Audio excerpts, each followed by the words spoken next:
News forward चॅनलमध्ये आपले स्वागत आहे। आताची सर्वात मोठी ब्रेकिंग, जाफराबादमधून एक अत्यंत थरारक आणि मन सुन्न करणारी घटना।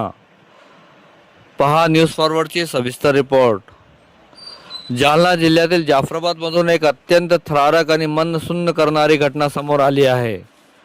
जाफराबाद चिखली रोडवर एका कारचा भीषण अपघात झाला असून धडकेनंतर कारने पेट घेतल्यामुळे एका 35 वर्षीय तरुणाचा गाडीतच होरपळून दुर्दैवी मृत्यू झाला आहे।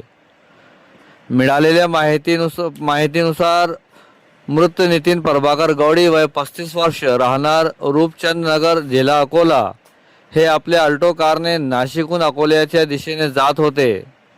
आज म्हणजेच 31 मे रोजी पहाटे 5 वाजेच्या सुमारास जाफराबाद चिखली रस्त्यावर त्यांच्या कारवरील नियंत्रण सुटले आणि कार रस्त्याच्या कडेला असलेल्या एका मोठ्या झाडावर जाऊन जोरात धडकली।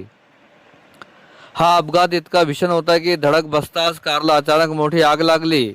गाडीचे दरवाजे लॉक झाल्यामुळे किंवा जबर धडकेमुळे नितीन गौडी यांना कारच्या बाहेर पडण्याची संधी मिळालीच नाही। गाडीच्या आतच अडकून पडल्यामुळे त्यांच्या जागीच मृत्यू झाला आणि संपूर्ण गाडी जळून खाक झाली।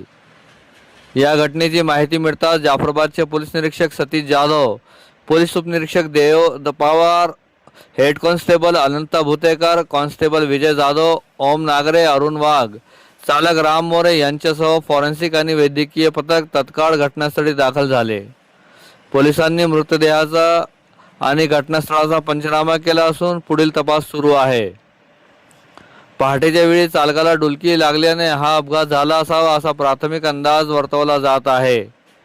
या घटनेमुळे गौडी कुटुंबावर दुःखाचा डोंगर कोसळला असून परिसरात हळहळ व्यक्त होत आहे।